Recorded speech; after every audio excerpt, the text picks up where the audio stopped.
viendo es cuál debería ser la respuesta ante un hijo o una hija que está luchando con la homosexualidad. ¿Cuál debería ser la actitud de los padres y del resto de la familia alrededor? ¿Cómo podrían ayudar a este hijo a esta hija? Creo que es este. Y este. Yo me senté solo para escuchar al hermano Miguel, aprovechar la experiencia, la sabiduría que el Señor ha entregado a nuestro hermano. Nuestras situaciones, Dios entiende nuestras situaciones y son situaciones bien reales. Una pregunta que yo tendría es si es un hijo que profesó ser creyente o no. Si no conoce al Señor, su mayor problema es que necesita ser salvo.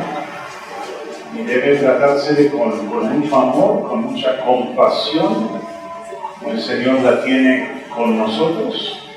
Entonces tendemos a pensar que algunos pecados son peores que otros y claro, esas manifestaciones muchas veces podríamos hablar en ese sentido, pero ámale y atráele hacia Cristo.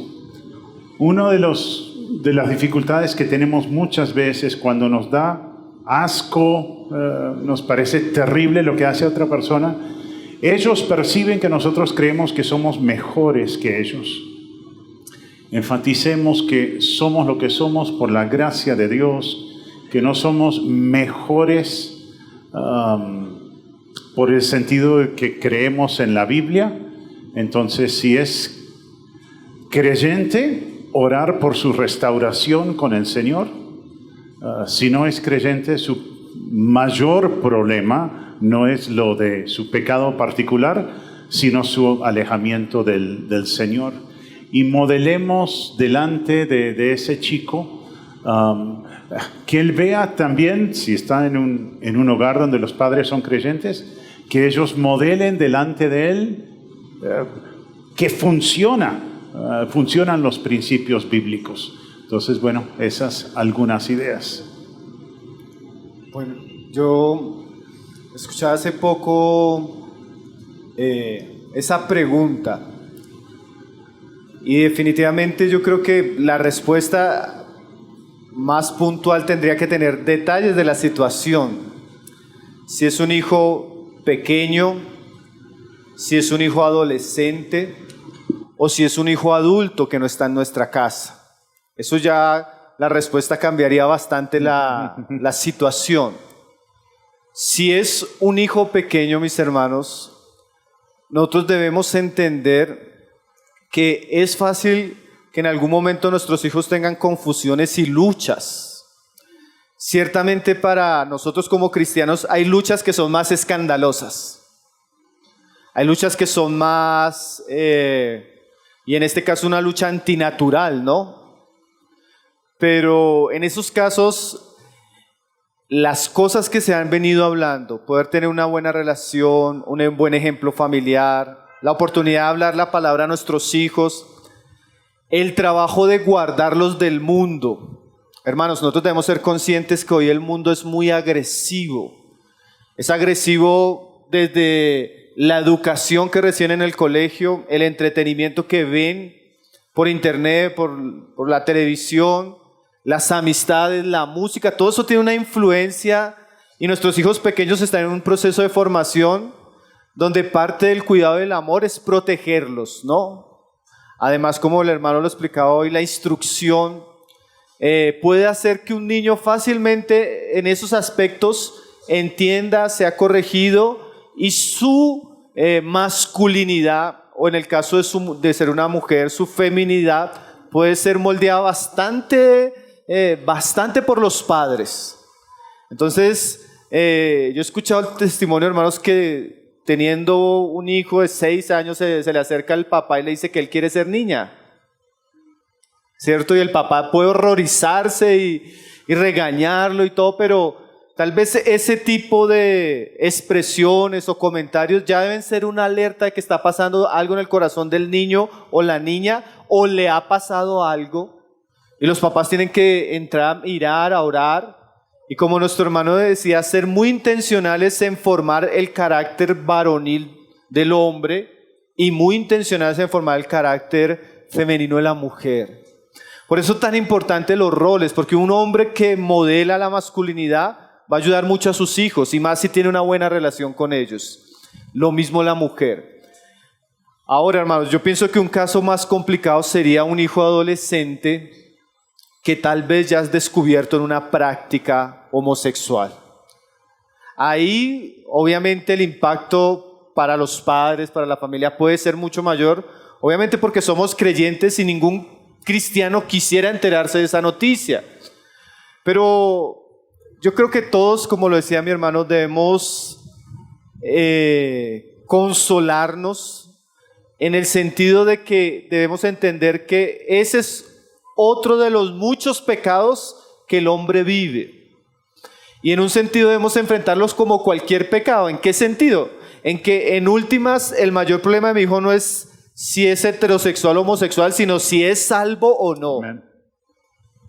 ¿Y cómo pudiera yo en esa situación y en ese desafío ser muy intencional en mi oración y en mi conversación con él para mostrarle que su mayor necesidad en últimas es Cristo? ¿Sí?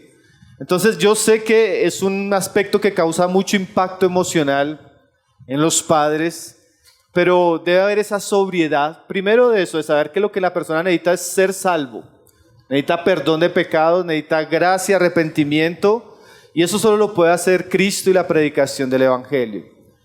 Por otro lado, añadiría que hay que enfatizar que independientemente del pecado que cometa alguno de nuestros familiares, no dejan de ser nuestros hijos, nuestros hermanos ni nuestros padres.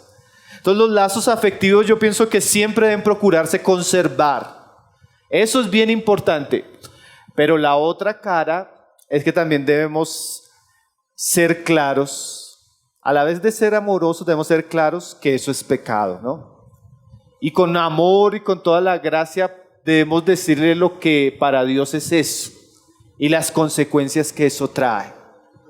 Y si tenemos más hijos, deberíamos poner los límites necesarios para que eso no traiga un efecto colateral en los demás hijos.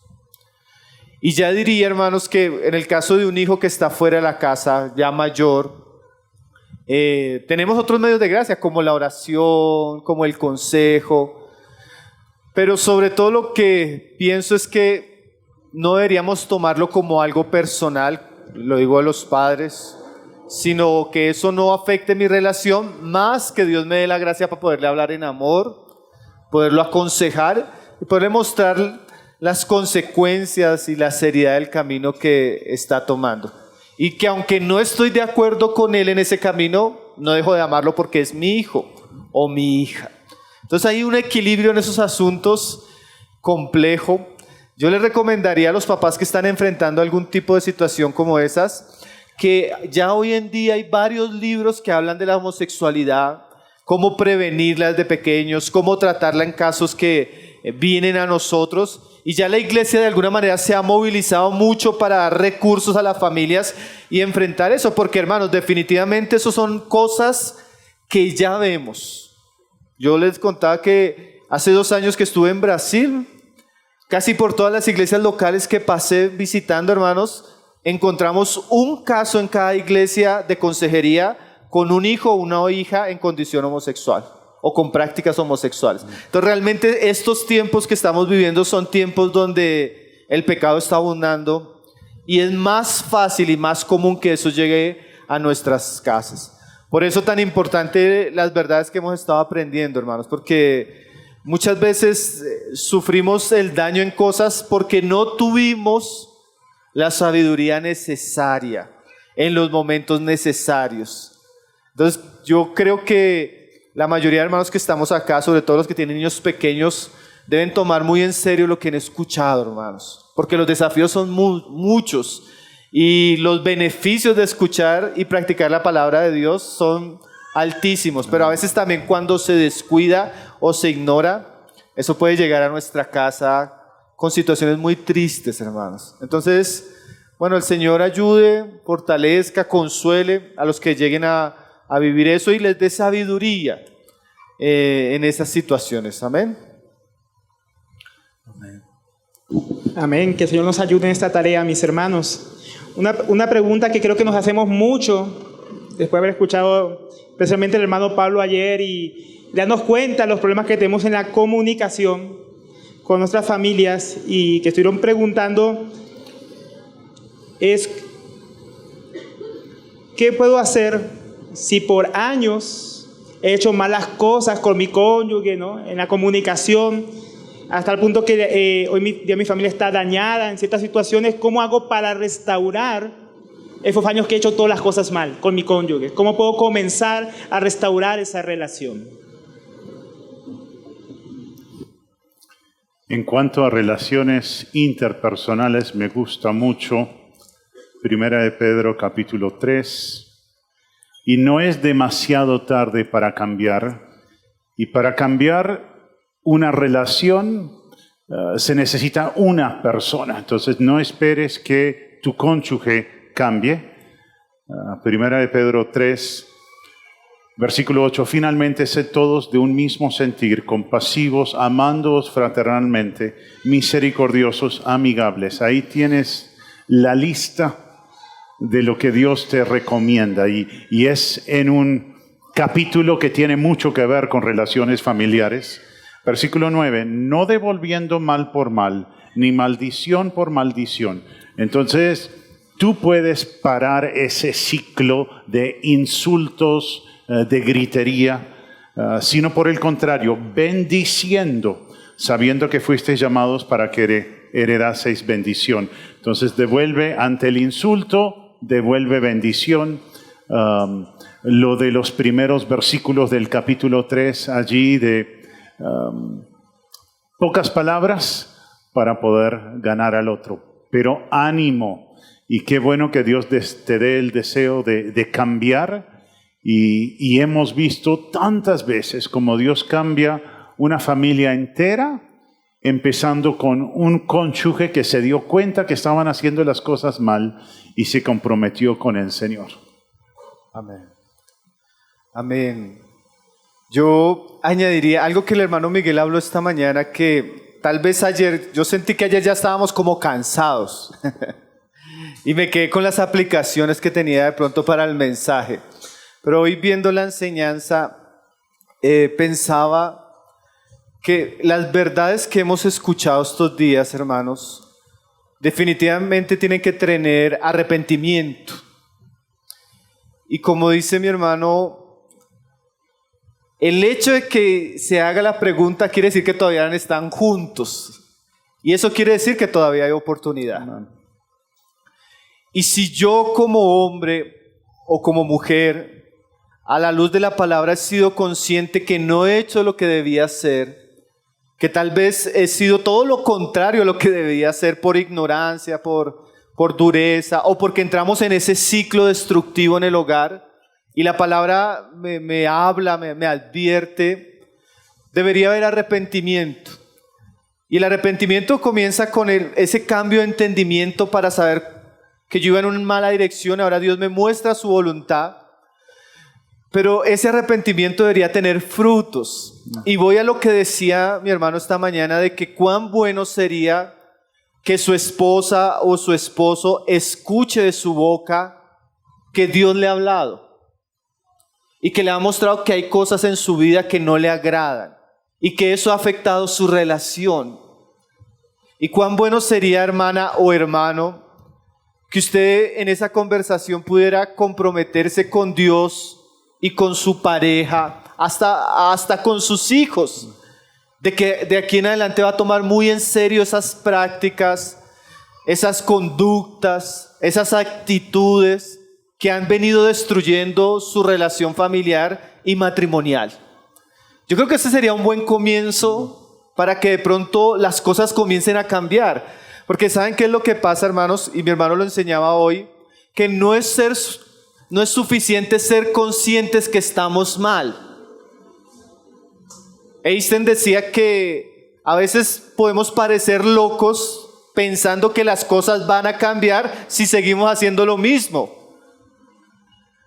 Entonces, si queremos que un hogar cambie, sea sanado, sea transformado, que realmente lo hemos visto en muchos hogares, aún de los que estamos aquí, debe haber el compromiso por lo menos de uno a cambiar, a romper esos ciclos, a romper esos patrones, a tomar en serio la vida con Cristo, a tomar en serio y practicar las cosas que está aprendiendo en relación al hogar.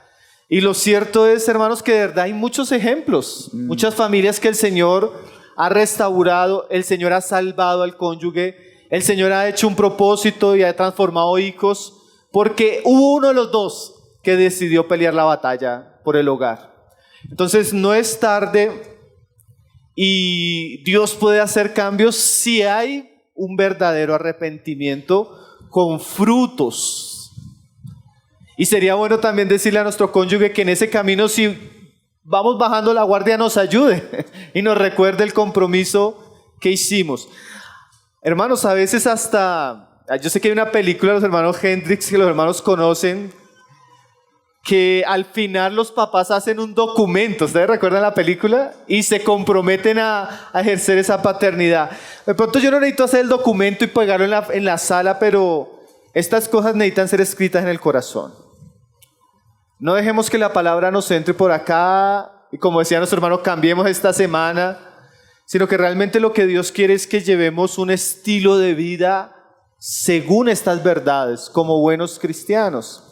Entonces hay esperanza para los que se arrepienten, a los que perseveran en Cristo y los que buscan hacer conforme a lo que van entendiendo según la gracia de Dios.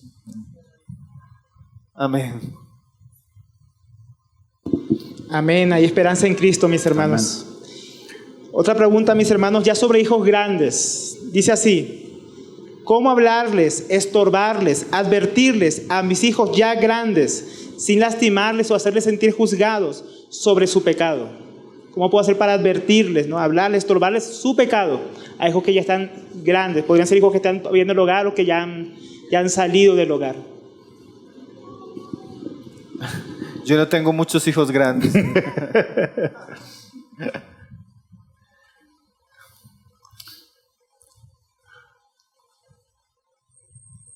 Todos los hijos van a tomar decisiones con las cuales no estamos de acuerdo. O sea, tenemos, aún sin pecar. Entonces, siempre los padres tenemos que ver cómo nos relacionamos con nuestros hijos adultos sabiamente. Porque ya no está el control que había cuando eran pequeños. Entonces, aún en situaciones donde, bueno, podría ser por acá o podría ser por allá, yo no tengo el derecho de decidir por mis hijos adultos. La pregunta va a una situación de pecado y yo les hablo, les digo la verdad y estorbo, pero tampoco debo cantaletear. Creo que me ayuda a pensar a mí cuando estamos en cosas como estas. Esta no es la última batalla que va a haber de mi hijo con el pecado. Pero si yo cantaleteo, si yo soy manipesado, quizás sea la última vez que yo tengo el derecho o que me escucha decirle la verdad. Entonces, no quiero quemar todos mis cartuchos en esta batalla. Entonces, le voy a decir la verdad, le voy a advertir, voy a orar con él o con ella. Pero después digo, mijo, tú eres responsable delante de Dios. Y estoy consciente de que va a haber otras cosas más adelante. Y quiero tener ese equilibrio delicado entre que digo la verdad, pero también quiero que me siga escuchando. Entonces es bien importante cuando tratamos con hijos adultos de respetarles y también decirles la verdad. Amén. Amén. Ese pasaje, hermanos, que dice que Elí no le estorbó a sus hijos, que es muy ligado a la pregunta. Yo pienso, hermanos, que es bueno también interpretarlo en su contexto. ¿Cuál sería el contexto de Elí? Por ejemplo, unos padres que son cristianos y tienen hijos cristianos sirviendo en la iglesia, pero sus hijos son unos sinvergüenzas. ¿Sí? Ese es el contexto, ¿no? El papá cristiano no debería permitir que ese hijo sinvergüenza sirva y profane el altar de Dios y no serle tropiezo. ¿Sí? Ese es el contexto de ese tipo de situación. Por eso yo creo que Dios trató con tanta gravedad el pecado de Elí y de sus hijos. Porque sus hijos en un sentido eran creyentes, eran sacerdotes en ese contexto, servían a Dios. Y su papá sabía lo que pasaba y lo permitía. Es como si de pronto alguno de nosotros tuviera hijos que sirven a Dios y sabemos que están viviendo una doble vida. Y lo permitimos. Ahí hay un grado de responsabilidad, ¿cierto que mayor, hermanos? Entonces, ese pasaje hay que entenderlo en ese contexto. Ahora, es cierto, hermanos, yo daría el otro caso porque mi hermano cuenta el caso del que está afuera. Pero ¿y qué el que está dentro? Que todavía está en un grado bajo nuestra autoridad, porque también es diferente la responsabilidad que tenemos sobre los hijos que están fuera de casa a los que están dentro de casa. Y en un contexto, por ejemplo, donde mi hijo todavía no es creyente, pero está en mi casa y ya está llegando a la adultez, donde él quiere tomar decisiones, donde tal vez él quiere traer pecado a mi casa. El padre cristiano, por un lado, debe saber que mientras estén en su casa, usted tiene una autoridad sobre ellos también. Y tiene que haber una gracia, pero también una sabiduría para no permitir el pecado que daña el testimonio del mismo cristiano en la casa y también que le dé libertad a su hijo de profanar su casa, ¿no? Entonces yo creo que algunas hermanas acá o hermanos han tomado la decisión, por ejemplo, de hijo, mientras estés en la casa tienes un horario, no puedes traer tu pareja a dormir acá contigo, no puedes llegar embriagado, ¿no? Que son límites que son sabios y que de alguna manera le estorban para que no entre en un camino de libertinaje. Entonces, lo cierto, aún en ese caso que sería un poco complejo, es que el cristiano debería aprender a hablar esas cosas con amor, con sobriedad. Porque cuando nuestro hermano comentaba, por ejemplo, que Dios nos exhorta, pero no lo hace regañándonos, ¿no? Él es sabio, Él es sobrio. Entonces recuerdo una hermana que me comentaba que invitó a su hijo a tomarse un café, oró antes de la situación y le dijo, mire hijo, yo te amo tanto y no quiero que tú te pierdas y oro por ti. Pero como te amo tanto, si vas a traer una amiga a la casa no puedes subir a tu cuarto. Y comenzó a darle límites. No puedes hacer esto, no puedes hacer esto. Estás en mi casa. Tienes que respetarme a mí, a tu papá, al Señor que amamos en esta casa. Pero lo hizo en un ambiente tan lindo que dice ella que el muchacho no le pudo ni refutar. Entonces tenemos que aprender aún a hablar las cosas difíciles, hermanos, con un buen espíritu, con amor, con gracia.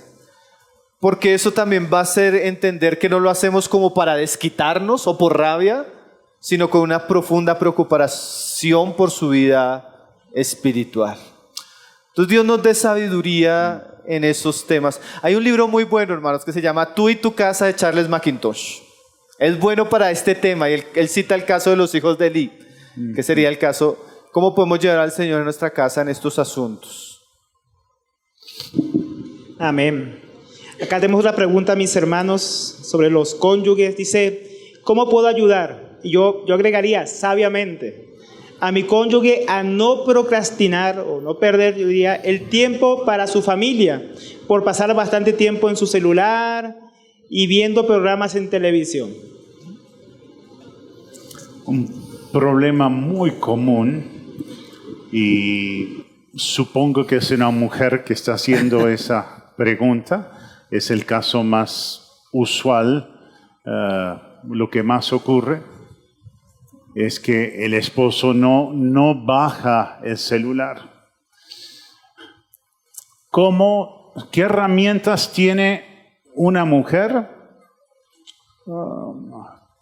para querer cambiar a su esposo sin arrebatar el control del hogar? Es delicado, es difícil. Ella no es su mamá, entonces tampoco le puede ordenar, pero puede hablarle, puede sugerirle, y debe hablarle y debe sugerirle, pero diciendo, respeto tu autoridad y espero que Dios te muestre que hagas esto.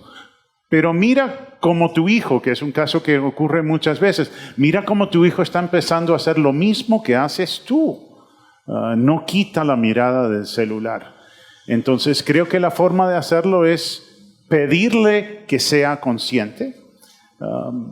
En algún momento creo que es apropiado, luego de haber esperado un tiempo y orado, decir, mira, yo creo que necesitamos ayuda como familia. O sea, es diferente a decir, tú eres el problema, pero decir, necesitamos alguna ayuda con nuestra dinámica familiar. ¿Qué tal si nos acercamos a algún líder de la iglesia y le pedimos que nos aconseje al respecto? Entonces creo que son cosas que una esposa puede hacer. Amén.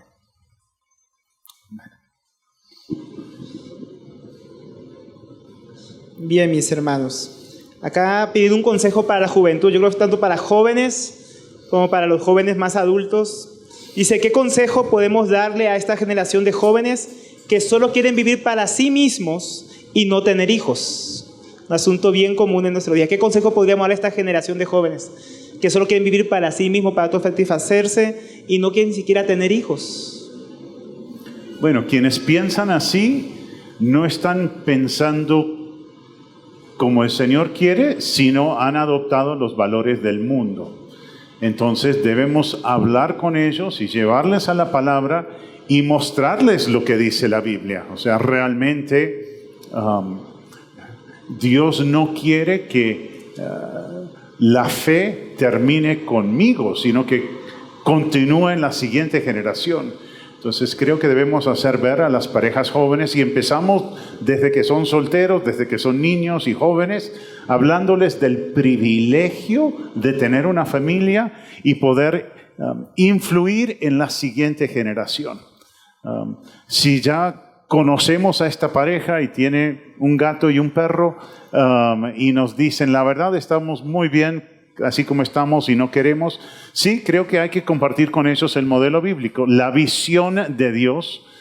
Dios nunca quiso, y se habló ayer cuando se habló de la soltería, o sea, Dios nunca quiso que fuéramos independientes, que viviéramos aislados, y Dios quiere que influenciemos a otros. Entonces, no es solamente que no quieren tener hijos, es que viven para sí mismos, o sea, toda su vida gira alrededor de su comodidad. Entonces el problema tiene que ver con egoísmo, y como un consejero yo también puedo decir, yo te entiendo, o sea, yo también amo la comodidad, pero mira lo que Dios me dice y quiere que me salga de mi área de confort y quiere que piense más allá de mi nariz.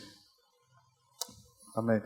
Yo añadiría, hermanos, que, digamos, cuando estuvimos pensando en este tiempo, en algún momento pensamos que solo fuera para matrimonios, pero algo que sentíamos en el Señor es que el mundo ya viene hablando de estas cosas, claro, de manera contraria, de muchas maneras, porque hay un ataque no solo cultural, nosotros podríamos decir que diabólico en contra de la familia.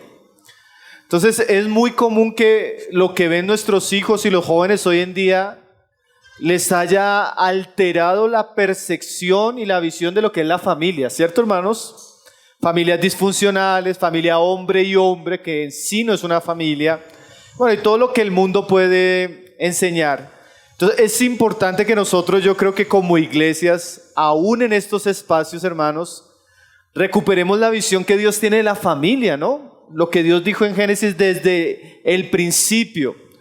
Obviamente porque queremos que el Señor sane nuestras relaciones familiares, pero también obviamente porque entender estas cosas le da una perspectiva correcta a aquellos que son solteros y van a ser llamados al matrimonio. Entonces yo sí quisiera de pronto hablarles sobre todo a los hombres y a las mujeres solteras que están aquí, que han escuchado esto, que esto no es para otros, sino que tal vez Dios está trayendo este tipo de enseñanzas para, primero que todo, abrir mis ojos a esas verdades. Y si yo como hombre quiero casarme en un momento, como mujer quiero casarme en un momento, tengo que prepararme y tengo que crecer en ciertas áreas para que el cambio del matrimonio no sea tan drástico, ¿no? Yo, hermano, yo hubiera querido escuchar la enseñanza del hermano Miguel cuando tenía 15 años. Perdón. O cuando recién me casé. ¿Cierto, hermanos? ¿Cuántos no dicen eso?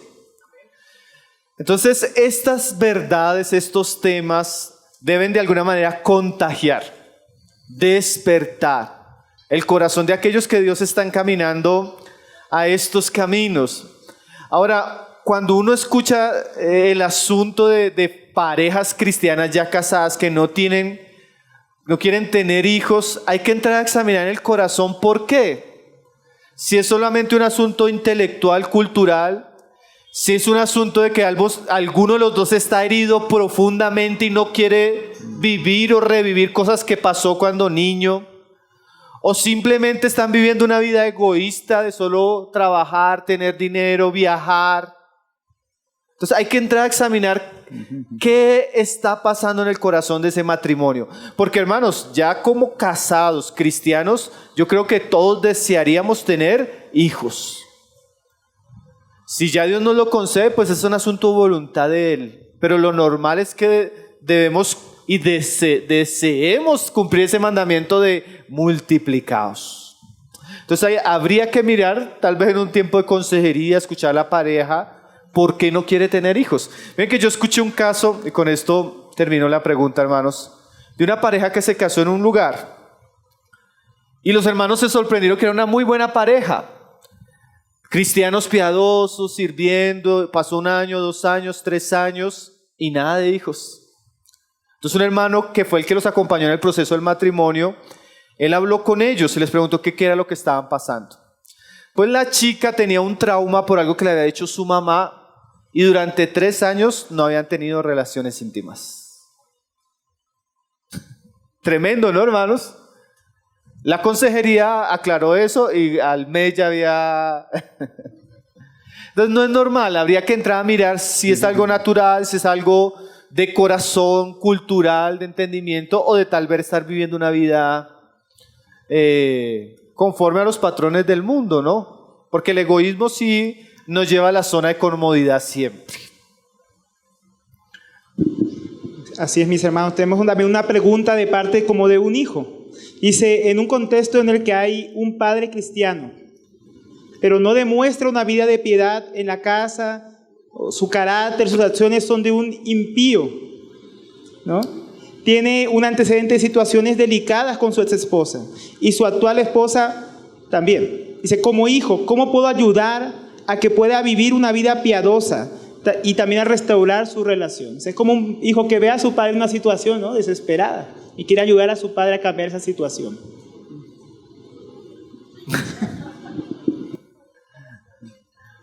Bueno, hermanos, nosotros debemos, eso no solo se vive como con un hijo, con un padre, sino yo creo que es una responsabilidad que tenemos todos los cristianos los unos con los otros. Y dice la epístola a los hebreos que debemos amonestarnos los unos a los otros siempre. Entonces, si usted es esposo, si usted es padre, si usted es hijo o simplemente hermano, y usted está viendo que alguno de su casa que es creyente, sea su papá, su mamá, sea su hijo, están dando una vida desordenada en un acto de amor, de compromiso a esa relación cristiana que tenemos como hermanos, deberíamos hablarnos sinceramente aquello que estamos viendo. Sea mi esposa, amor, estoy viendo esto, quiero presentártelo delante del Señor para que tú lo consideres. O sea, papá, yo creo que como hombre cristiano y tal vez en la iglesia haces esto y esto, deseamos que seas congruente en la casa. Obviamente, hermanos, Pablo le dice a Timoteo que cuando Timoteo hable con los hermanos mayores, dice que hable como a padres. ¿Qué significa eso? Que evidentemente la exhortación tiene que estar dada en términos de respeto, de honra y de amor, porque es su papá. ¿Me hago entender, hermanos? Entonces, el hijo con todo amor, con todo respeto, con toda honra, como lo haría con un hermano mayor de la iglesia, debería hablarle claramente en aquellos puntos que está viendo que está pecando contra el Señor.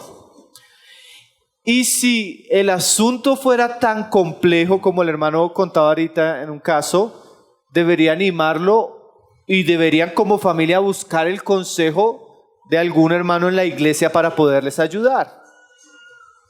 Y si el asunto fuera tan grave que pues ojalá nunca fuera el caso, ¿no? Como es un hermano y si está pecando gravemente contra el Señor, contra la familia y no quiere arrepentirse, pues la Biblia también habla de instancias disciplinatorias que podemos tomar como iglesia. Pero inicialmente yo creo que el camino es el mismo, ¿no, hermanos? Podernos amonestar con amor, esperar el tiempo que de pronto haya un cambio y si no, buscar un tipo de ayuda que pueda socorrer la familia que está pasando en eso. Ahora, hermanos, nosotros tenemos la tendencia, como contaba el hermano en el ejemplo, de que pasó el problema, pero como al otro día ya estamos tranquilos, pues seguimos, pero el problema no se trató. Y esos problemas que no se tratan tienden a ser muy cíclicos en la familia. Entonces, aunque de pronto mi papá, por ejemplo, se puso bravo, cacheteó a mi mamá, caso exagerado, pero al otro día los veo hablando bien y ya se perdonaron, eso que él hizo no está bien, hermanos. Y eso que él hizo merece una reprensión, una amonestación, y merece que él se arrepienta y trate ese pecado. Así al otro día se haya reconciliado con mi mamá. ¿Me hago entender, hermanos? Entonces hay actitudes que definitivamente como iglesia en nuestras casas tienen que ser tratadas porque a la larga entonces le pega a dos. ¿Sí me hago entender? Si no hubo un arrepentimiento y un trato en esos asuntos. Entonces cuando son cosas definitivamente serias, escandalosas, que atentan contra el testimonio de Cristo en nuestro hogar, deberíamos en amor tratarlas de corregir para que no llegue a mayores y porque en últimas Dios nos puso como familias y con un compañerismo para socorrernos y ayudarnos. Bien. Y siempre recordar que la mejor plataforma para poder buscar un cambio en otra persona es una relación cercana y de confianza. Y podría suceder que un joven que ve que su papá es frío en cuanto a las cosas espirituales, que lo rebaje o lo insulte. Rara vez un hombre va a cambiar a punta de que el hijo sea irrespetuoso con él. O sea, no combato el pecado con el pecado.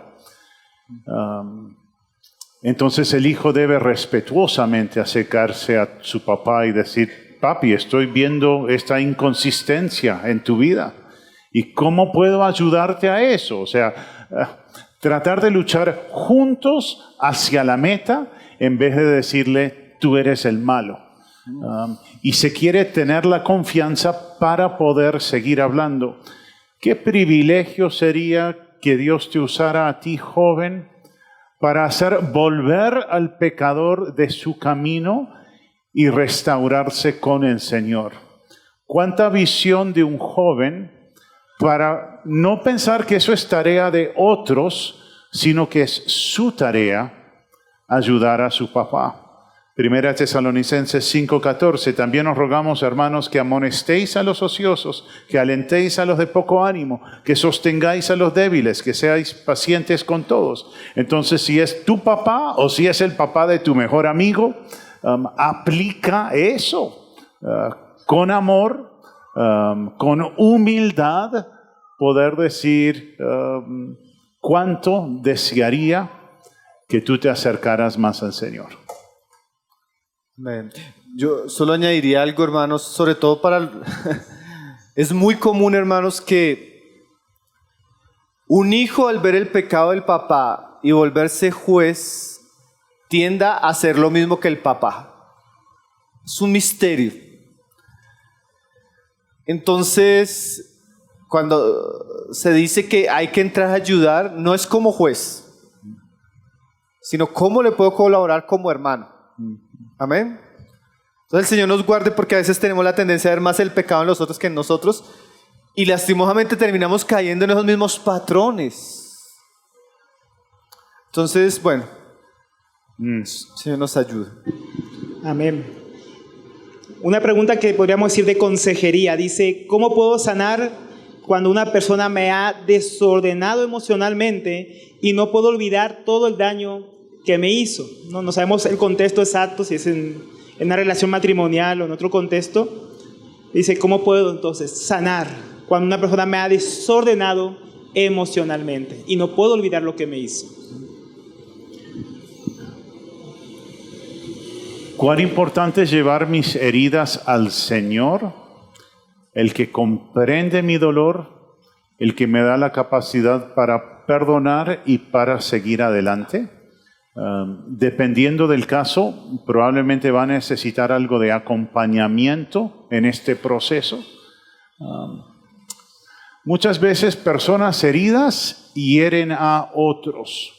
Entonces debes buscar sanidad en el Señor para ti mismo, para poder lidiar con tu propio dolor, pero también para no volverte una persona que hiere a otros de la misma manera.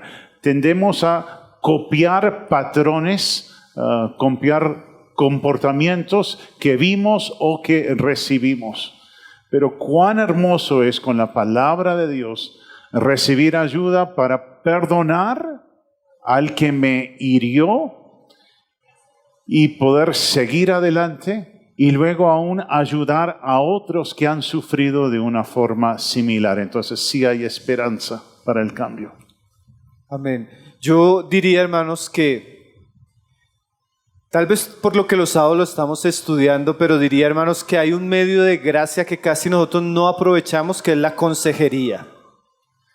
Y la consejería es ese tiempo de manera personal donde yo puedo abrir mi corazón y recibir una medicina, pero directamente a aquellas heridas que estoy experimentando y estoy viviendo. Gracias, mis hermanos. Entonces, diría, hermanos, o hermana, o hermano. Gracias, hermano. Muchas gracias. Que ya identificó, porque saben que, hermanos, yo creo que ya hay un logro cuando yo identifico que estoy mal. Porque hay mucha gente que está mal y no sabe que está mal. Y está herida, está traumatizada, está amargada y está dañando a todo el mundo y no sabe que está mal. Pero el hecho de que pregunte quiere decir que ya lo sabe. Amén. Y eso ya es un punto de esperanza, hermanos. Que yo sé que hay cosas en mí que necesito tratar. Y debo saber que Dios ha dado medios de gracia, tanto personales como colectivos, para poder superar esas experiencias y ser sano y restaurado en Cristo. Yo escuchaba en estos días una pareja que decía, hermanos, llevamos tanto tiempo viviendo unas situaciones, fuimos a un tiempo de consejería y el consejero en un destello de luz hizo una pregunta, mi esposa abrió su corazón, sacó lo que había en su corazón y después de ese tiempo de consejería la he visto tan diferente. Obviamente yo creo que él venía orando mucho por eso, venía esperando en el Señor, pero Dios le dio la gracia a ese consejero para que en ese momento pudiera limpiar ese corazón con la gracia de Dios. Entonces yo quisiera decirle, hermanos, que así como la predicación tiene poder, así como la oración tiene poder, es un medio de gracia que Cristo nos ha dado, la consejería también. Así que si usted está enfermo físicamente, usted tiene que ir a un médico. Pero si usted está enfermo en el corazón, usted tiene que ir a un consejero en la iglesia. Y ese consejero le puede ayudar mucho. Y mucho de lo que usted ha vivido tal vez lo sigue cargando porque no ha entendido cómo el evangelio puede aplicarse a esa realidad. Pero una vez usted entienda cómo el evangelio puede sanar, transformar, limpiar y ayudarle, usted va a quitarse una gran carga. Entonces no siga luchando con eso solo. Lo que pasa es que a veces tenemos un freno, ¿no? Algo que no nos impide. Pero piense que así como cuando usted está con un malestar estomacal, cuando usted saca eso de su cuerpo, usted va a sentir alivio. Así pasa con el corazón. Cuando usted abre su boca y busca ayuda, y Dios tal vez le permite tener en la iglesia o en otro lugar un buen consejero cristiano, eso ayuda mucho en la restauración personal y familiar. Y saben qué, hermanos, yo con esto termino, les digo que gran parte de los problemas matrimoniales no es el matrimonio, son corazones que cargan heridas no sanadas y terminan dañando a los otros. Entonces que Dios, al hacernos entender esto, nos lleva a buscar ayuda y ser sinceros, ser humildes, que tal vez aunque llevo 10 años de cristiano, no lo he podido superar solo, ni con mi esposo. Entonces necesitamos ir a buscar esos otros medios de gracia que Cristo ya dio a la iglesia. Amén. Amén, mis hermanos. Damos gracias a Dios por esos medios de gracia. Y aquí tenemos la pregunta, mis hermanos. Dice, soy nuevo conociendo al Señor. Tengo un hijo que vive con su mamá. Ella no conoce... ¿Un hijo qué? Un hijo. Un hijo que no conoce... tengo un hijo que vive con su mamá. Es decir, un varón que lo escribe. Dice, ella no conoce al Señor. Dice, y solo puedo verla cada 15 días, ¿no? Al hijo. Aunque ayudo económicamente, lastimosamente, espiritualmente, mi hijo no quiere saber nada del Señor. ¿Cómo puedo ayudar? Y esta es una problemática que ocurre mucho, lastimosamente, en Colombia, que uno o los dos cónyuges vive con el hijo y el otro cónyuge solo puede tenerlo cada 15 días. Situaciones que a veces conocemos. ¿Cómo realmente podemos entrar en esas situaciones a llevar a nuestros hijos al Señor? Bienvenido a la familia de Dios, primeramente. Y gracias que te ha dado el deseo de que tu hijo también conozca al Señor. Entonces, el tiempo que vas a tener para poder alcanzarle es mucho menor al tiempo que tendrías si vive contigo. Pero busca mostrarle por tu buen testimonio que conocer a Cristo es lo mejor.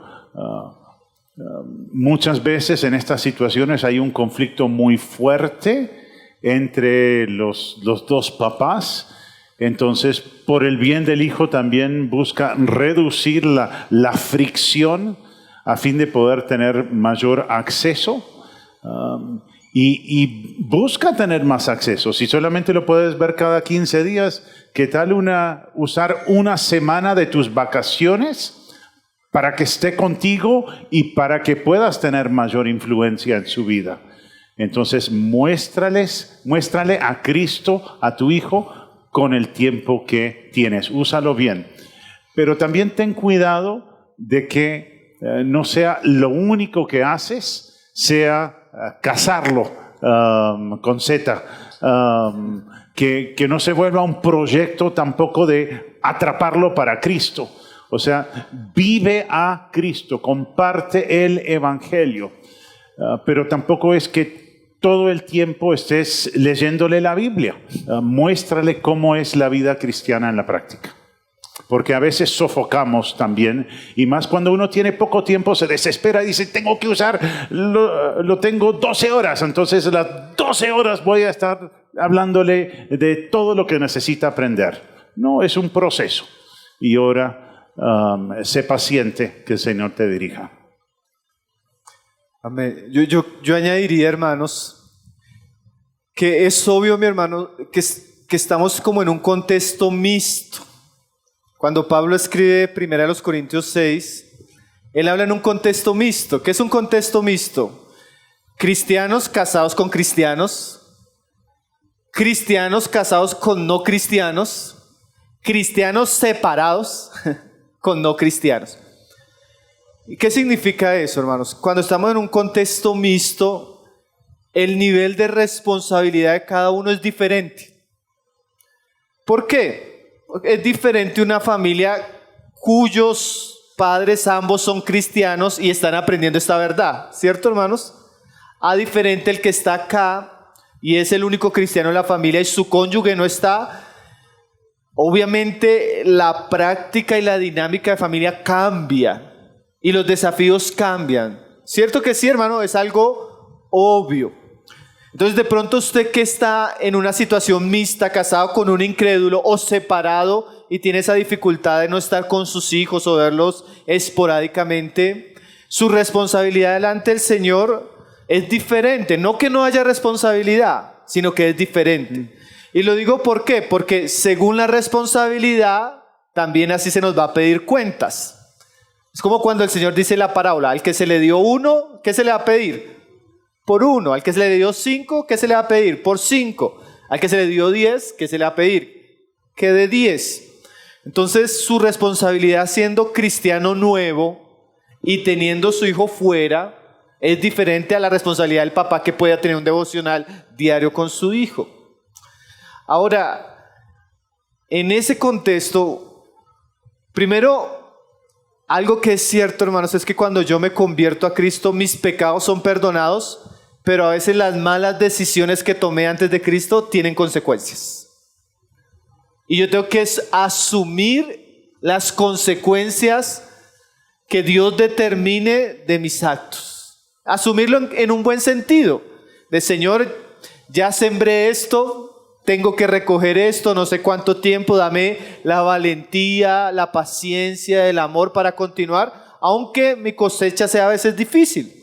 Y yo creo que todos hemos tenido esa situación, ¿no, hermanos? Que venimos con cosas que sembramos y aunque nos salvó el Señor, todavía recogemos un poco las consecuencias de esa siembra. Pero también la esperanza es que ahora usted como creyente puede comenzar a sembrar. Y como puede comenzar a sembrar la oración, la palabra, el consejo, el traerlo a la iglesia en la medida que pueda, llevarlo a un campamento, hacer todo lo posible para comenzar a sembrar lo otro. Y eso también que usted siembre, confiando en la gracia de Dios, a su tiempo también comenzará a dar sus frutos. Piense esto, no es lo mismo un hijo de 2 incrédulos que solo se le siembra lo malo, a un hijo que si recibe semilla de su papá y recibe semilla de su mamá, aunque sea indiferente, él por lo menos va a tener la oportunidad de tener los 2 caminos delante. Ahora, va a hacer mucho la diferencia si usted, no solo con sus palabras, sino con su ejemplo, le muestra el camino de Cristo y la bienaventuranza que éste trae. Si usted es congruente, va a tener un efecto positivo, por lo menos en el sentido de darle un buen ejemplo como padre a su hijo. Entonces no pierda la esperanza, aunque su situación es diferente, de tratar de hacer en los medios que el Señor le dé lo mejor por esa vida. Porque sigue siendo su hijo y sigue teniendo la capacidad de influenciarlo mientras Dios se lo permite. Amén. Así es. Otra pregunta que está muy relacionada, especialmente con los mensajes que estuvo dando el hermano Miguel Duberly acerca de las palabras para nuestros hijos. Dice, mis hijos siempre estuvieron en todas las reuniones de la iglesia y los eduqué durante un tiempo en casa. La disciplina que ejercía con mis hijos fueron con palabras muy fuertes cada vez que me enojaba. Ahora son grandes y no viven conmigo y su vida con el Señor no le dan importancia. ¿Cómo puedo ayudarles? Bueno, lo hemos dicho, creo que lo del arrepentimiento que mencionó el hermano Pablo, si sabes que pecaste contra ellos, invítales, prepárales una buena comida y diles, hijos, yo pequé contra ustedes al ser muy dura con ustedes. Perdónenme por eso, sé que han sufrido a causa de eso. Entonces creo que el punto para arrancar con eso es reconocer el error y pedir perdón. Y esperemos que lo otorguen, quizás se demoren un poco o quizás se demoren mucho, pero tú saldas tu responsabilidad con reconocer tu pecado y decirles que quieres una restauración. Amén. Yo añadiría, hermano, algo que yo he escuchado, creo que mucho recientemente, y es el siguiente comentario, es que yo estuve 10 años en una iglesia, o crecí en una iglesia, me congregué 20 años, mis hijos no siguen al Señor, pero algo que uno comienza a entender con el tiempo, hermanos, primero, que lastimosamente no todas las iglesias cristianas predican la palabra. Usted pudo haber estado 10 años, 15 años, hermanos, tristemente perdiendo el tiempo. Y tal vez sus hijos escuchando un mal evangelio.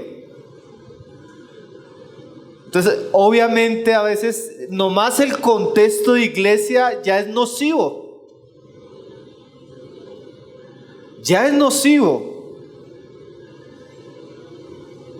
Eso por un lado, hermanos.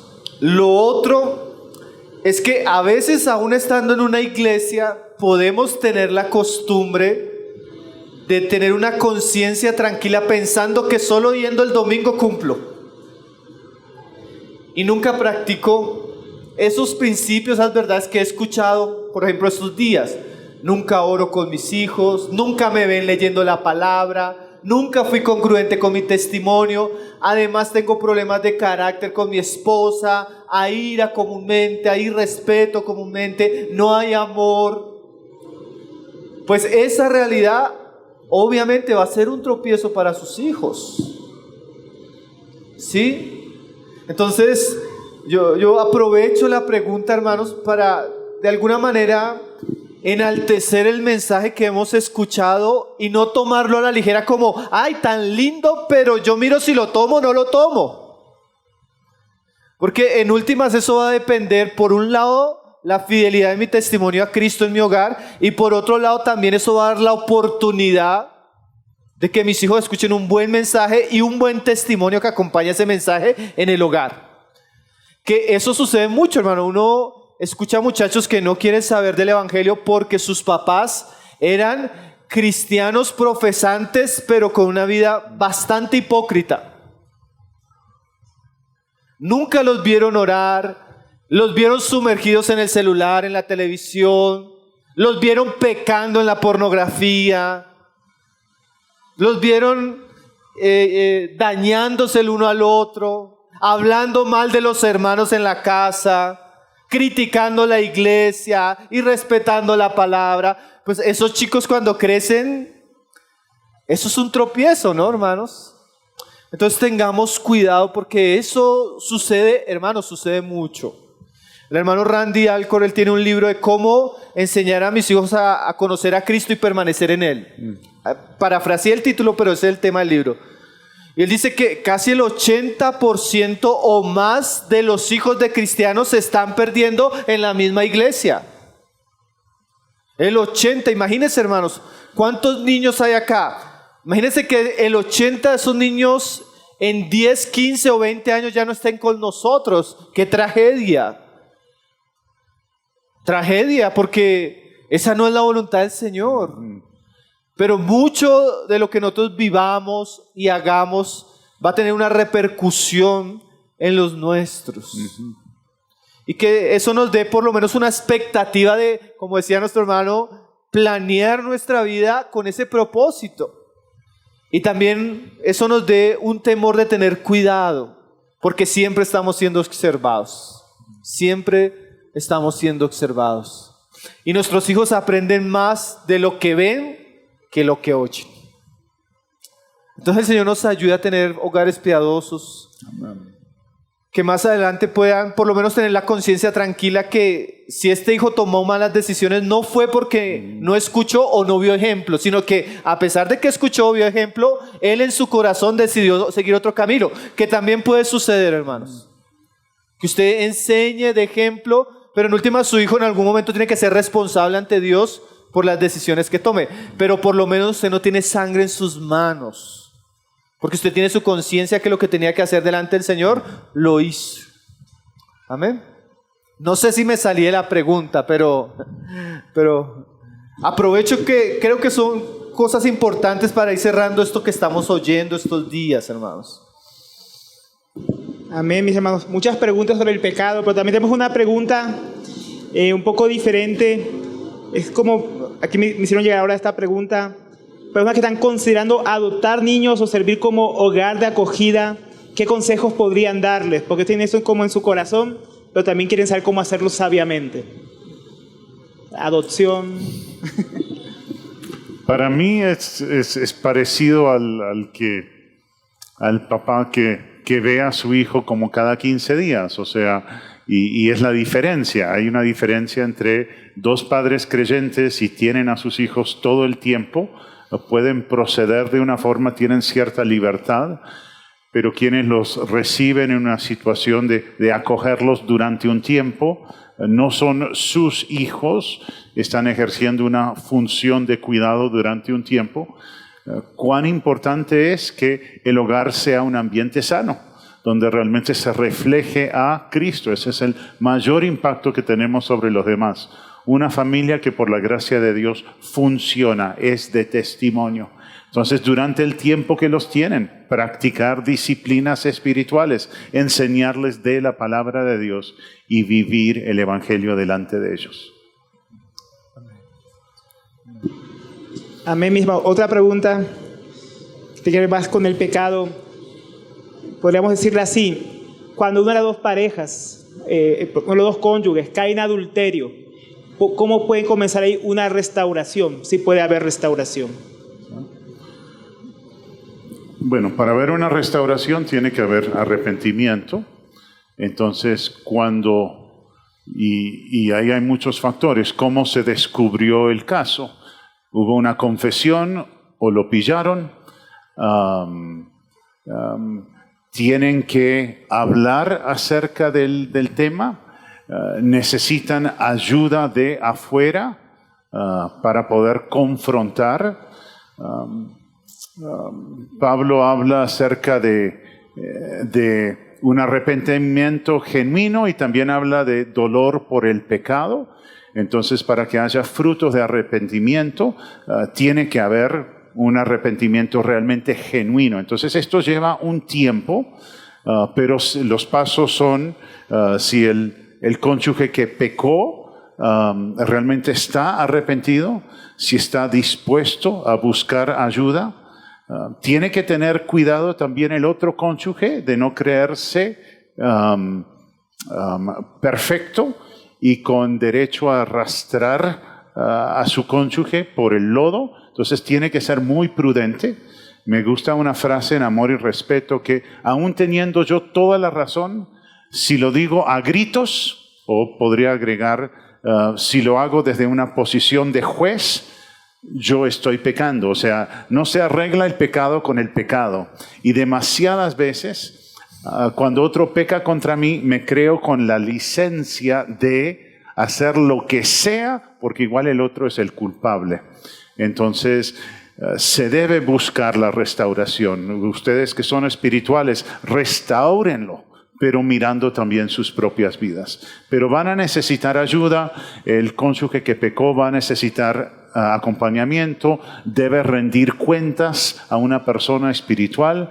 Entonces, pero por la gracia de Dios se puede perdonar, se puede restaurar, se puede seguir adelante, pero va a ser un proceso. Y también compasión hacia el cónyuge que ni idea tenía y el otro estaba viviendo una doble vida. El dolor de eso es muy, muy fuerte. El engaño hace perder la confianza y restaurar eso va a ser un proceso.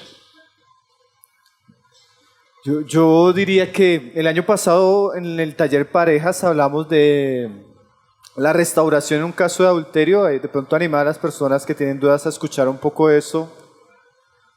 Y yo pienso que, como decía el hermano, en este caso ambos tienen que ser restaurados. Uno, porque el daño que sufre una persona que vive el agravio del engaño es muy fuerte, ¿no, hermanos? La persona va a pasar por un proceso emocional doloroso, a veces largo. Poder llegar a perdonar eso no es tan fácil. Nosotros debemos aprender a tener misericordia con la persona, porque a veces la mujer o el hombre está llorando, está contando y uno pero tiene que perdonarlo. Obviamente tiene que perdonarlo. Pero como iglesia sabemos que eso no es tan fácil porque hay sentimientos, se rompió la confianza, el respeto o un daño gravísimo que trae el adulterio. Entonces hay que tener una gracia, una sabiduría para acompañar a la persona que está en ese dolor, llevarla en oración, en compañía, a que vaya como digiriendo eso, perdonando. También vaya guardando su corazón de no cargar resentimiento ni usar eso para seguir dañando o perjudicar más la relación. Y es un proceso que requiere, sí, generalmente, para que sea un buen proceso, una buena acompañamiento. Por el otro lado, la persona que cometió el pecado, hermanos, no siempre el que comete el pecado es consciente de la gravedad de su pecado, ni siquiera al ser descubierto. Hay gente que llora no porque fue descubierto en el sentido de que siente tristeza delante de Dios por el pecado, sino porque fue descubierto. ¿Cierto? Eso es como más remordimiento que arrepentimiento. En ese proceso es bueno llevar a la persona a ser consciente de la seriedad de su pecado. Y en ese proceso, si la persona tiene un buen corazón y entiende y se humilla delante de Dios, pues obviamente también hay que sanarlo con el Evangelio. Ahora, el arrepentimiento en estos casos debe incluir varias cosas claras, hermanos. Por eso lo que decía mi hermano, rendición de cuentas. ¿Cómo sería el arrepentimiento en cosas claras? Que son esas cosas las que van a restaurar la confianza en la pareja, ¿no? Por ejemplo, que tiene que cortar radicalmente con la persona que cayó. Seguramente entra en un proceso donde ya no puede tener el celular, los dispositivos con clave. Seguramente hay casos hasta donde la persona va a tener que ya tener una supervisión, cómo maneja el dinero, cuándo sale, cuándo entra, porque también él puede recibir el perdón, pero una cosa es el perdón y otra cosa es la confianza. El perdón se recibe en un momento cuando la persona que sufrió el agravio decide en Cristo perdonarlo, pero la confianza a veces puede durar meses o hasta años para recuperarse. Claro que la idea es que no sea, depende mucho de los frutos de arrepentimiento, el tiempo de restauración de la confianza, pero tiene que estar ese proceso donde él dé frutos, tome medidas para que la persona comience a confiar de nuevo en él. Y yo creería que en esos procesos es importante de alguna manera entender si el adulterio tuvo algunas raíces relacionales, porque a veces, claro, la culpa es de ella o la culpa es de él por lo que hizo, eso nada quita su responsabilidad, pero a veces hay dinámicas familiares que también llevan al pecado, hermanos. Y en esos generalmente en unos aspectos hay responsabilidad de ambos. Entonces hay que conocer cuánto él hizo y cuánto ella hizo para tratarlo y que no vuelva a suceder, sanarlo, restaurar la relación, trabajar en la relación para que esto, en vez de destruir el hogar, de alguna manera traiga un nuevo tiempo para esa pareja. Y hermanos, yo he visto esos casos, que lastimosamente vino el adulterio, pero después del adulterio, él se dio cuenta en que estaba fallando, pero ella también. Y ambos trabajaron juntos y ahora su matrimonio es muchísimo más lindo, muchísimo mejor, muchísimo más sano, muchísimo más cristiano. Porque la tragedia, el dolor del pecado hizo que ambos comenzaran a tomar en serio y comenzaran a cambiar y a depositar en la cuenta matrimonial más recursos, lo que llevó a una mejor situación en el matrimonio después. Hay esperanza, hermano. Yo conozco muchos matrimonios lindos hoy que aman al Señor, sirven al Señor y en algún momento de su vida pasaron por esas situaciones, aprendieron de esas situaciones, hubieron grandes cambios en esas situaciones y son hogares que usted ni se imaginaría que pasaron por eso. Entonces la gracia de Dios puede hacer eso, ¿cierto, hermanos?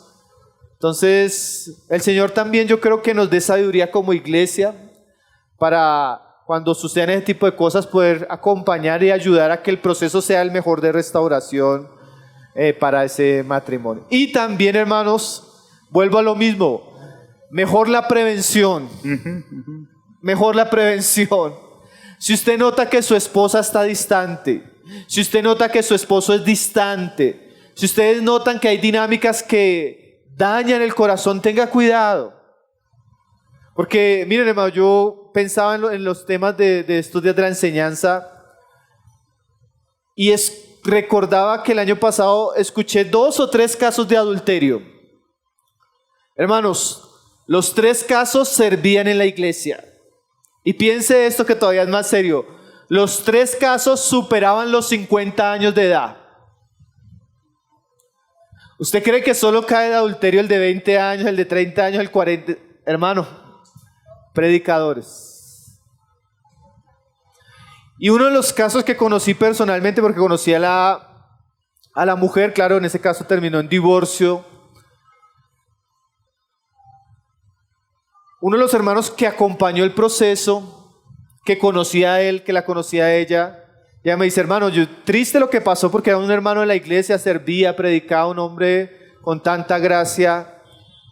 Pero me decía el hermano que los acompañó, hizo parte de todo el proceso. Me dice, hermano, pero piensa en una mujer difícil. Piensa en una mujer difícil. Esa era esa mujer. Entonces, nada sucede, hermanos, como una casualidad. El adulterio es el resultado de cosas que sembramos. Entonces, que Dios nos haga tener temor y cuidado en nuestras relaciones. Porque tal vez no existe una mayor tragedia que pueda vivir nuestro hogar que eso. Entonces, prevengamos todo lo que puede causar en nuestras vidas una situación tan lamentable. Una cosa para agregar cuando pensamos en prevención. Una más.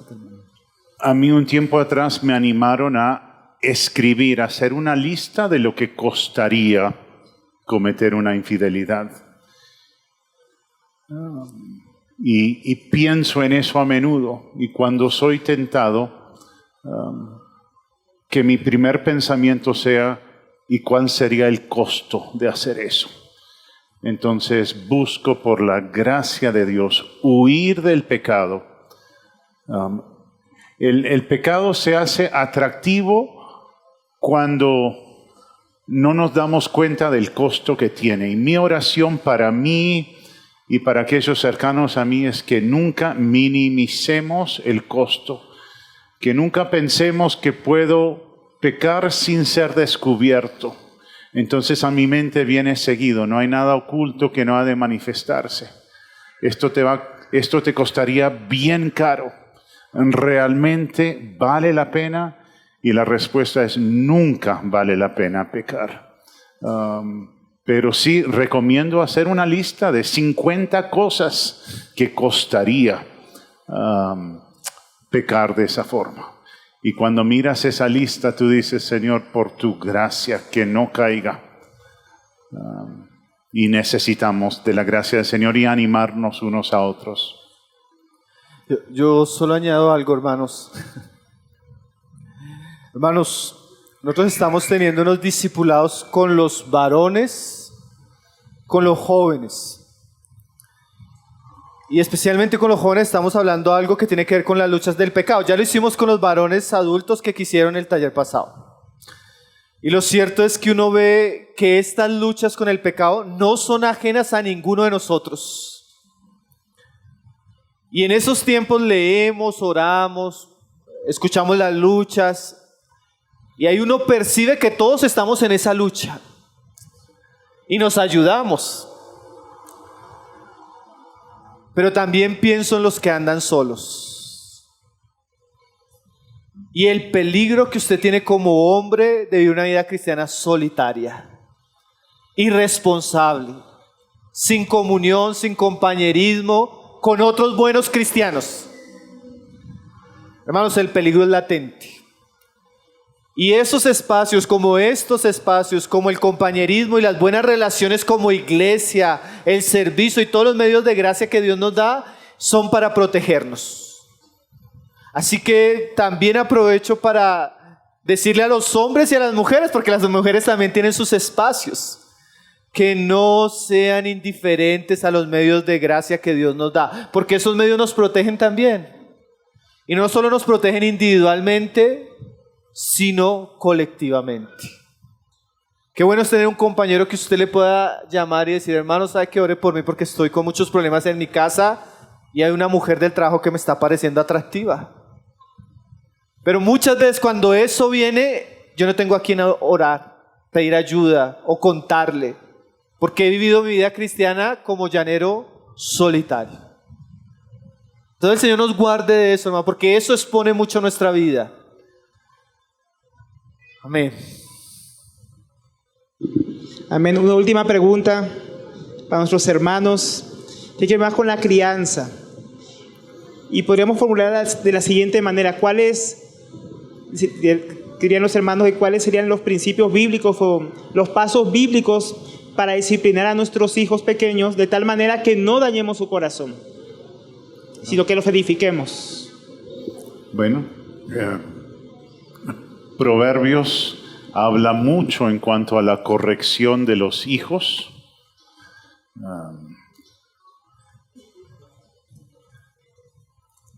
A ver si encuentro lo que leí esta mañana. Entonces, la corrección tiene mucho que ver con la edad de los hijos. Bueno, no lo veo acá, pero creo que debemos disciplinar corporalmente. No es solamente hablar, hablamos con María Elena. Hoy en día se cree que hablando se soluciona todo. Proverbios es muy claro que el corazón no se cambia a punta de sugerencias o a punta de, mijito, shh. Bueno, entonces los principios tienen que ver con que los padres identifiquen cuando es rebeldía, cuando es pecado, no es solamente un accidente. Entonces, con hijos pequeños, la disciplina correctiva pasa por lo que dice el libro de Apocalipsis. Si no, vamos a llegar al libro de Apocalipsis, por lo que dice Proverbios. Amén, mis hermanos. Yo diría que hay muy buenos libros de disciplina para los hijos, hermanos. Hay un libro muy conocido de Michael y David Pearl, ¿Cómo entrenar a tus hijos? Hay un libro de Paul Trick de Cómo pastorear el corazón de tus hijos. Hay una serie, hermanos, que yo pienso que es de lo mejor que yo he escuchado de crianza, de Sugel Michelin. Cómo formar el carácter de tus hijos, hermanos, excelente. Y la parte de la vara, de lo mejor que usted puede escuchar. Entonces hay muchos recursos materiales. Tal vez ese podría ser un buen tema para una siguiente conferencia de familia. La disciplina en el hogar. Entonces, si son papás, hermanos, hay que ser intencionales en leer, en aprender, en escuchar sobre esos temas para que nuestra crianza pueda tener ese ingrediente que es necesario. Porque ciertamente el padre que ama a su hijo lo disciplina. Entonces hay que aprender a disciplinar en el amor de Dios, en la gracia de Dios, como lo dice la palabra de Dios. Entonces, mis hermanos, ya por la hora, mi hermano también ya está cansado. Aquí somos como decían los hermanos en Brasil, cortamos el limón, lo exprimimos y después con las cáscaras hacemos una aromática, ¿no? Entonces, mis hermanos, muy agradecidos con el Señor, muy agradecidos con mi hermano Miguel por su visita. También, hermano, yo quiero aprovechar antes de que oremos para cerrar, pedirle a los hermanos que estuvieron sirviéndonos que se pongan en pie. ¿Y quiénes nos estuvieron sirviendo? Los meseros, los hermanos de la comida, los hermanos que estuvieron en la alabanza, que también son hermanos que siempre llegan temprano, los hermanos de audiovisuales, que se pongan en pie. Arturito, que fue nuestro cocinero. Arturito, levanta la mano. El Señor te bendiga, mi hermano Arturo. Muy rica la comida. Y un aplauso a todos los hermanos que nos sirvieron, hermanos.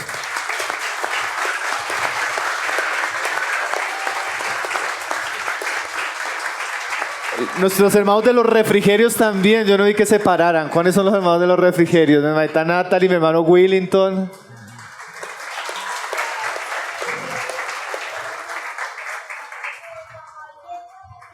Ah, sí, nuestros hermanos de Guamal también ya quiero que se levante para que los conozcamos.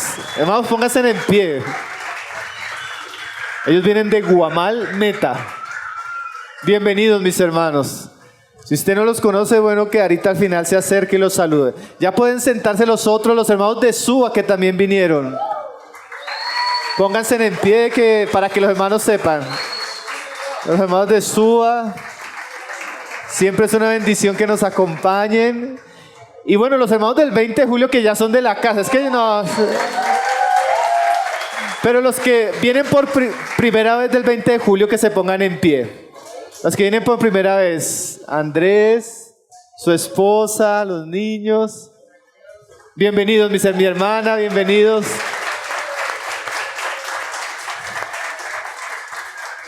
Amén, mis hermanos. Yo creo que podemos cerrar orando y cantando una canción en agradecimiento al Señor. Sí, mis hermanos. Y también saludamos a los que nos han escuchado por las transmisiones. A muchos hermanos que nos pudieron estar en la iglesia, en las reuniones, que nos escuchan acá en Bogotá y en otras partes. Entonces, nunca saludamos, hermano. A nosotros nos escuchan en muchos lugares y nunca saludamos. Entonces, gracias al Señor por todos los que nos escuchan, ven y siguieron las transmisiones, y los que los van a seguir escuchando, porque la palabra va a quedar ahí grabada, la van a poder volver a escuchar, hermanos. La pueden compartir a muchos y que el Señor siga bendiciendo estos tiempos. Vamos a orar.